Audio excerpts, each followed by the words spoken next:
So we're just going through now, we're carrying on our series about Talmud Yerushalmi.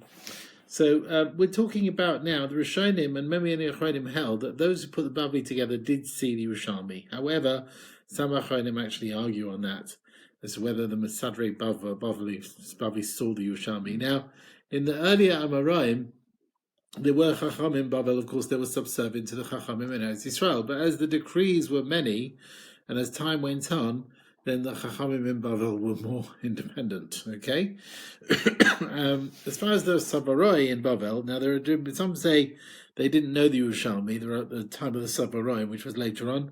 They didn't really know about it. Some say they did see it. Some say a lot of their dinim are based on the Yerushalmi, the Rabbanon Savaroi. Now, in the year 520, Mazutra went from Bavel to Eretz Yisrael, and he was like the head of the Sanhedrin, the Rosh Hashiva in Tiberia, and he brought with him to Eretz Yisrael the Talmud Bavli. And from then, the halacha came out, and the hashpah, the effect of the Talmud Bavli was more noticeable in Eretz Yisrael. Now, what about the Geonim times? They definitely, most of them preferred the Bavli based on the Yerushalmi. Like the Sefer Masivus, which is like one of the first Sfarim from the Geonim, which is based on halacha on the two Talmudim together. It made the Bavli as the primary source, right? And the Yerushalmi was secondary. Some Geonim, it's not clear if they saw the Yerushalmi. The She'iltus is not clear if some of the things come from the Yerushalmi. Halachas Gedolas hardly ever quotes the Yerushalmi. Shuvas Ge'odei Surah, but Rav Sadia Gaon doesn't mention Yerushalmi at all. And Rav Sadia Gaon is the first who mentioned clearly the Yerushalmi. Some say that all the Geonim saw the Yerushalmi. Now in Eretz Yisrael, of course, they preferred the Yerushalmi. Like the Sefer Masivus in Eretz Yisrael, there was Sefer Yerushalmi, which was also based on Halachah the two Talmudim, and it definitely makes the Yerushalmi to be the main source. Okay, and the Bavli is secondary, and that was spread out later in the time of the Rishonim. Now in the year 740. Rav Yudai Gaon went to put pressure on the Bnei Yisrael with the Torah HaBavli and the Psakim of Bavel. And the Bnei Yisrael, they weren't so strong in accepting him, to keep, they had their customs.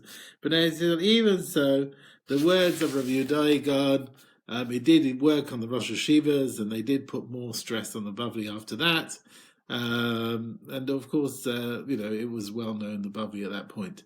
The Bereishis Rabbah actually brings many places, various Agadas, stories just similar to the Yerushalmi, slightly different wording. Some say they are collected from the Yerushalmi, which was in front of us. Slightly Bereishis Rabbah is slightly different wording. Some say Bereishis Rabbah was used in the Talmud Eretz Yisrael. It was very similar to the Talmud Yerushalmi. The one who put it together, he was the one who used the Talmud Yerushalmi to put it together. That's what some say. Okay, fine. The knowledge about the Yerushalmi until the beginning of the Rishonim is not much. We don't know a lot about it. We have a bit of knowledge from the time of the Rishonim. Now, when we look at the Rishonim then, they definitely liked it. They liked Yerushalmi. They didn't all see it. So who mentions it? Rabbeinu Hananel mentions the Yerushalmi. Rabbeinu Nissim. Right, they explain the Bavli they explain the Bavli based on the Yerushalmi. Right, now of course there are different areas. So in Spain, many people learn the Yerushalmi. Rishwan and Nagid, the Rif, Yitzchok Al-Fasi, the other Gedolei Sfard, the Raavad, the Bala Aruch, the Rashba, Ramban. They were the main ones. The Rambam, of course, put together Hilchas Yerushalmi. He brought together all the halachas Yerushalmi, like the Sefer of the Rif on the Bavli. Now, on the other hand, you had places like France, where many people didn't know the Yerushalmi. Rashi had Yerushalmi just every now and again. You see, from various places, he brings Yerushalmi in the name of the Geonim. So he didn't see the Yerushalmi itself. And in many places, Tosfos actually asks on Rashi from a Yerushalmi and argues on him. Right? So it makes sense to say that Rashi never saw it. Okay? And also there are places where Rashi does bring Yerushalmi, and you have to say some parts of it had reached him. Various small elements of it. The Balei HaTosfos, we find they were involved in Yerushalmi. Rabbi Shimshon Mashantz, Rabbi Meir, Rabbi Tam, Riva, the Ri, and the later ones didn't learn so much Yerushalmi. It could be because they didn't have the books. Once the Talmud was burnt, in parts of France there was a big burning of the Talmud, so therefore they didn't have it. But even Tosfos does bring many times Yerushalmi, but maybe they were lacking various bits of it. We do find in Tosfos also a difference between various Masechtas. There are Masechtas where Tosfos brings Yerushalmi a lot, right? Sukkah, Rosh Hashanah, Moed Katan, Chagiga, Saita, Avodah Zarah. There are Masechtas where he hardly brings any. That's Tanis, Dorim, Nazir, Makkas. It could be there were Masechtas Yerushalmi which they had more, and there were those which they had less. But it could be there was a difference between the various Balei Tosfos. Some had some, and some didn't have any. And the ones who we have on the various Masechtas either had the Yerushalmi or didn't have it. Okay? So some learned less, some learned more. Now, in Eretz Yisrael, from the time the Yerushalmi was put together to the Rishonim, the Yerushalmi was their main source of learning in the beginning. With the Churban Haaretz, with the Crusaders and so on, at the end of the 11th century, then already the Torah left there, and the new Yishuv, which came back later, was more from Bavel, from Syria, from France, from Spain, and they brought their Talmud Bavli with them. And the Yerushalmi remained in a corner and was almost forgotten, quite frankly. The Radvaz, the Marshal, who lived in Eretz Yisrael at the end of the Rishonim, he said, "We are not used to the Yerushalmi," he says. Now, even the Rishonim on Shas, Bavli, we find differences between various Rishonim. A lot of Rishonim bring Yerushalmi. There are some who bring it a lot, the Mordechai, the Ramban, and some who don't bring it so much, like the Rif and the Rimegash. Now, the Yalkut Shimoni, for example, many times bring the Yerushalmi, but his words are slightly different from our Yerushalmi. It could be he had various other versions of it. And the Goenim, the Rishonim, we find many names for the Yerushalmi, right? Is it Yerushalmi? Is it Talmud Yerushalmi? Is it Talmud Eretz Yisrael? Is it Talmuda de Marava, the Talmud of the West? Or Talmuda de Bnei Marava? Or Gemara Yerushalmis? Or Gemara de Bnei Marava? Or Talmud Ma'arav, the Talmud of the West? So you've got all these different names. And even in our time, Limud Bavli, of course, is more common. Rav Cirilio, he brings down, I've not found in my generation a Chacham who knows Yerushalmi, who's Baki in Yerushalmi. I've not found. So we find many words of Achronim, their arguments, are clear, but already in Yerushalmi. Sometimes people argue about things, but it's already in Yerushalmi, but they didn't know that it was in the Yerushalmi. Now, what about commentaries on the Yerushalmi? So, in the time of the Rishonim, there were commentaries on Yerushalmi. Yehuda Bayakar was from the teachers of the Ramban, Yitzchok Cohen Talmud, the Ravad, but we don't seem to have them completely. We just have the Achronim. We don't have much. At the time of the beginning of the Achronim, there were some commentaries. First on the Agadata, you have the Ein Yaakov, Yufei Mare, which was it was like a leket, a collection of the stories, Agadata from the Bavli, from the Yerushalmi Midrashim. They started learning Midrashim, Agadata. Now, after the Spanish Inquisition, going out then, the Chachmei Eretz Yisrael started learning the mitzvahs to do with the land. And then there was awakening to learn Seder Zra'im in Yerushalmi, right, which deals with the mitzvahs of the land. The first pirush that was written on these Masechtas, Rav Shlomo Cirilio, on Seder Zra'im and Shkalim. Okay. After that, Rav Eliezer Zakri, who was the Balach Haredim, who lived around the 16th century, his pirush on various Masechtas, Seder Zra'im and Shkalim. And Rav David Adashan of Krakow wrote again Pirush HaKatzer as well, small pirush. It's not called that, small pirush. It's a leket from the Ravya, Yifei Mare, various Masaros Talmud, various Hagos, various corrections that were done based on the Bavli Girsa. And for like 250 years, roughly 1610 onwards, that was like the main pirush on Yerushalmi, right? This pirush, the Yifei Mare and so on, Masaros Talmud Yerushalmi. But then the other pirushim, and this pirush was left out. The other new pirushim were more explanatory. And 300 years ago already, they started learning Yerushalmi in Germany. And then there were various pirushim that were learnt. You had Rav Eliyahu Fulda on Zeraim, and Shkalim Bavakabra, Bavasir Bavasra, Rav David Frankel. Rav Moshe Margulis wrote the Panei Moshe, which is one of the big commentaries they put around the side, and the Mara Panim on the Yerushalmi. And he said, look, you can't really learn anything properly unless you know to explain the whole Yerushalmi and our Seder. You got to know it all. And he said about himself, he used to learn it every day with this Shas. He used to learn that Yerushalmi. And you got the Gaon's Pirush on Zraim, and the Chazon Ish says we haven't got anything better than what the Gaon said on Zraim, and Rabbi Yaakov Dovid and Rav Zev Vilovsky, the Ridvaz, other Achronim until our generation. Okay, so and Rav David Frankel actually, who wrote the Korban Ha'eda, which is another big commentary written around the side. That's on Ma'ed, Noshim, and parts of Nezikin. The Noda B'Yehuda wasn't so happy in some places with the Korban Ha'eda, but many Mephoshim do bring it Yifei Naim. Now, although they did the large sections of the Yerushalmi, things are still not straightforward. Either they didn't know the Metzias, they didn't know the situation with the time of the Talmud, or they don't always mention the Lashon exact wording of the Yerushalmi, or they didn't realize the difference between the Yerushalmi's wording and the Bavli's wording, or they didn't actually have the wording of the Yerushalmi, which we have. They didn't have all the right versions. Find many places the Nusach Yerushalmi, which they had, wasn't exact. It wasn't correct. And the Rishonim, we find Nusach Yerushalmi the right wording. Now, what writings of the Yerushalmi do we have? So, the main one which we have complete Yerushalmi is the Leiden manuscript. Okay, the Leiden is in Holland. That's where this manuscript was found. Medrashim. There's no. You don't find anywhere else, Mishnah, Tosefta, whatever, Talmud Bavli, Medrash Haggadah, where we only have one to start with. You don't find that. But here, you only have one. The Leiden manuscript. It says Rabbi Yechiel of Rome in the year 1289 wrote it together, and he wrote it from a version that he had. Now, there are mistakes in it. There are many corrections. Some say Rabbi Yechiel himself made mistakes, and he wrote what he had was right, but he made mistakes, or whatever, various mistakes got in over time. It could be what he was copying from, had mistakes in it. Okay, like the wording of Rabbi Yechiel, he says Meshubash umuta habad ma'od. There's a lot of mistakes here, and Rabbi Yechiel himself, tried to correct some of them. The Mishnayos, even in the version that he had, the Mishnayos are not there in full.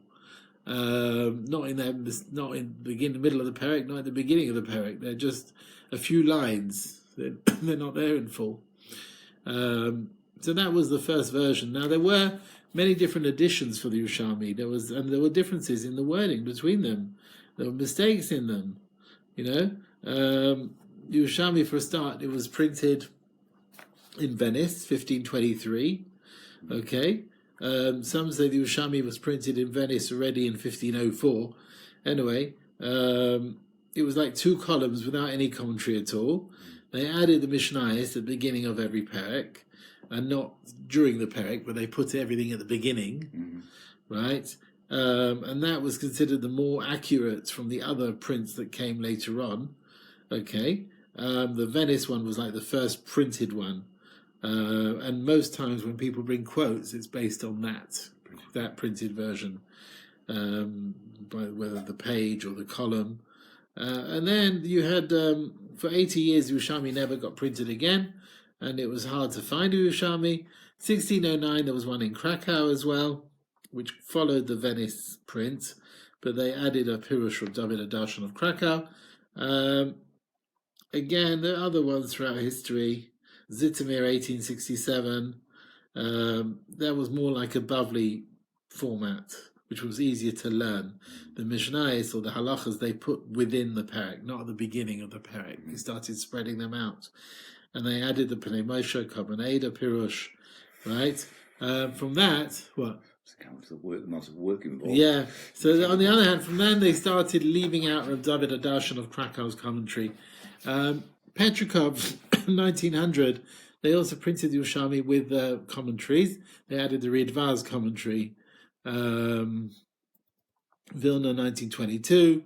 They added various other editions. Okay, so that was the one that was most accepted was the Petrikov Vilna one. They added various things. Moira brought out Yerushalmi. Nowadays there's Eyes V'Hadar and so on. And there are many more editions. Okay, What about the wording? Now, the wording in Yerushalmi, we said, was always problematic.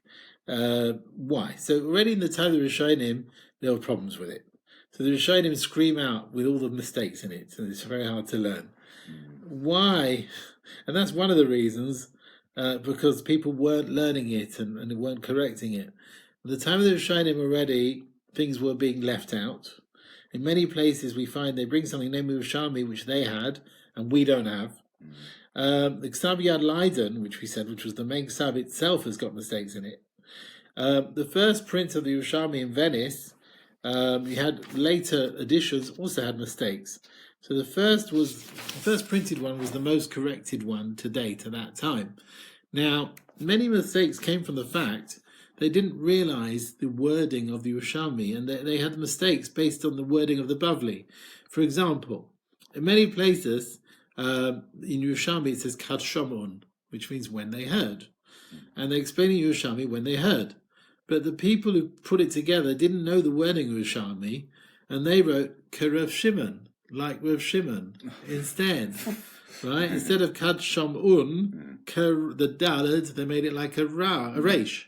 Kerav, Reish, abbreviation, Shimon, like Rav Shimon.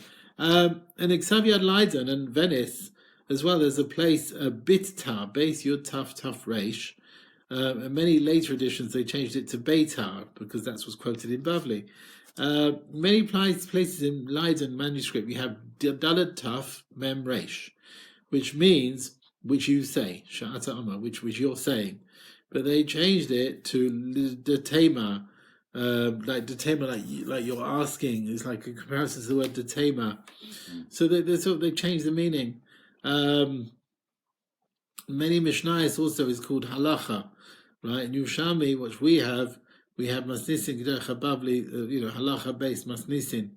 So the beginning of the Mishnah, Ksav Yad Leiden, it said Halacha, right? Okay, and then what we have, they added the word Masnisin, like Bavli has Masnisin Mishnah. Okay, now also there are problems not just because of mistakes, but there are missing parts, right? Kachim, most of the Rishonim and Achronim wrote that there was a Yerushalmi Kachim, but we don't have it, right? It's completely lost. And there are whole chapters which are missing in Yerushalmi. For example, the end of 3 Masechtas, so Shabbos, chapters 21 to 24, no Yerushalmi Gemara on it, just the Mishnayos, just the Halacha, right? Marcus Perek 3, Nida Perek 4 to 10, nothing. Now, there was Yerushalmi on them, but it's got lost. And in many places, the Mefarshim bring various sections from the Yerushalmi which we don't have. Especially Tosfos Shantz brings about it the things which were printed in the end of Maseches Yerushalmi, the name Hashmotas Yerushalmi, various paragraphs. We don't have it, but we paskin like them, and the Chidah sounds like we don't paskin like them. So he gave some sort of backing to them, even though we don't have it. And some of the bits the Rishonim bring are not really bits from Yerushalmi; they're Medrashim or Medrash, and they was to call that also Yerushalmi. Okay, it could be that's the reason that they're like Yerushalmi in the same sort of format. And there are many versions as well, many paragraphs. They came from the Geniza in Egypt, right? And they were printed in a book called Sridei Yerushalayim. Okay, so now, so various paragraphs we said things to do with the Goyim were censored out, okay? Were left out through the censor. And you find that the same with Yerushalmi as well. In Ksav Yad Leiden, there were various paragraphs that were left out. For example, the story of a Talmud who looked at the woman in the house, and this Talmud was Yishu, as Yoshki says, the whole story there is lacking in Ksav Yad. It wasn't printed in Venice, it's only in Geniza. And also stories of the names of Yishu is going up by the Zohar as well. Ksav Yad, it says Yishu ben Pandira. The words were written out and censored out. Various examples like that you find. Okay. Now, what about mistakes which fell in the Yerushalmi? The same thing you find in the Bavli as well. Often, there were mistakes in both. I mean, some say the Bavli left out many things, and some say the Bavli was there. Even the Sisha Siddur Mishnah was made up. Let's just 1 second. He says. The mistakes in the Yerushalmi are one of the reasons that, according to many opinions, when there's a machlokes between Bavli and Yerushalmi, we paskin like Bavli, because of the mistakes in the Yerushalmi. Some say that Bavli as well, various things were missed out. Now, the mistakes in Yerushalmi were done through people suffering who didn't know. It was very easy to see where the mistakes were. The Bavli was corrected through Chachamim and Gedolei Torah, right? They were much more on top of it. Yeah. Now, what about the machlokes Yerushalmi and Bavli? When you've got an argument between the two, we paskin like the Bavli. Even if it's not a clear argument, the Yerushalmi makes the various distinctions, the Bavli doesn't. Sounds like the Bavli holds there's no difference. Now, why do we paskin like the Bavli? So first of all, that was later on. Yeah, it was written later on. They knew the Yerushalmi and they paskin like the Bavli. In many places we find that Bavli brings an opinion which is brought in Yerushalmi and pushes it, rejects it. Some say this klal also, Moira says in Yerushalmi, this is one din, and the Bavli says it's a separate din. The Bavli was later on, so therefore the person changed his mind. So we paskin like the Bavli. Also because there was a lot of decrees in Eretz Yisrael, and the yeshivas were ransacked and batel, and people went to Bavel, so that's why everything transferred to Bavel. And they had an extra 100 years going over the Bavli, right? The Sarayim, the Gainim, and so on. And it was more corrected, as we said.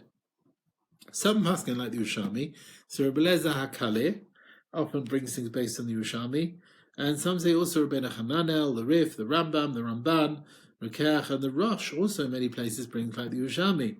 And the Chidaz mashma that whenever every place we paskin like Yerushalmi, but he explains it slightly differently. Okay, now, yes, usually we paskin like the Bavli. There are places where we paskin like the Yerushalmi.